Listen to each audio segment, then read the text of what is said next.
నమస్తే, welcome to Prabhat news. Hands of పేరుతో నిరసన. అమెరికా అధ్యక్షుడు డొనాల్డ్ ట్రంప్కు ఊహించని షాక్ తగిలింది.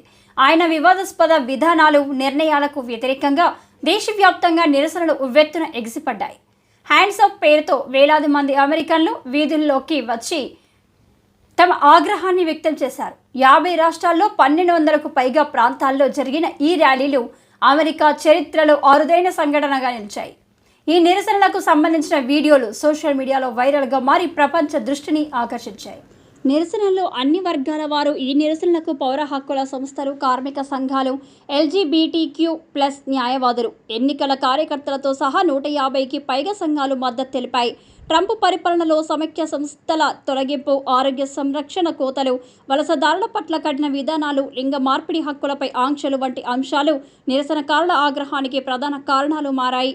నిరసనకారులు మాట్లాడుతూ ట్రంప్, ఎలాన్ మస్క్లు తీసుకుంటున్న నిర్ణయాలు ప్రపంచానికే సవాల్ విసురుతున్నాయని, వలసదారుల చికిత్స దారుణంగా ఉందని ఆరోపించారు.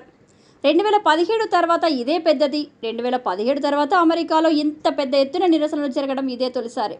ఈ ఉద్యమం ట్రంప్ పాలనలో ప్రజల్లో పెరిగిన అసంతృప్తిని స్పష్టంగా చాటుతుంది.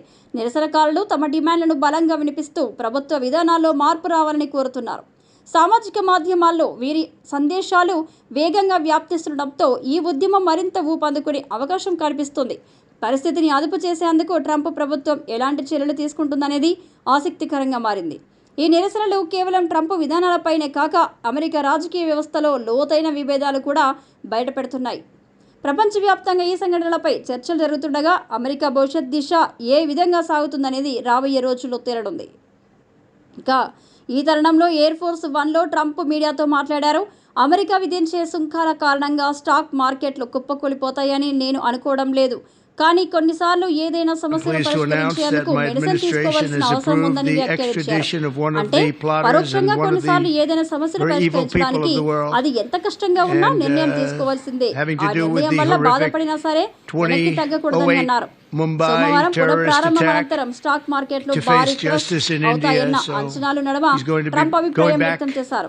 సుంకాల విధింపుపై నెలకొన్న ఆందోళనల్ని తొలగించేందుకు తన అడ్మినిస్ట్రేషన్ పనిచేస్తుందని చెప్పారు. సుంకాల విధింపు తర్వాత అమెరికాతో వాణిజ్యం ఒప్పందాలు కుదుర్చుకోవడానికి 50కి పైగా దేశాలు తమని సంప్రదించాయని వెల్లడించారు. టారిఫ్ విధింపుపై యూరోప్, ఆసియా, ఇతర దేశాధినేతలతో మాట్లాడారు.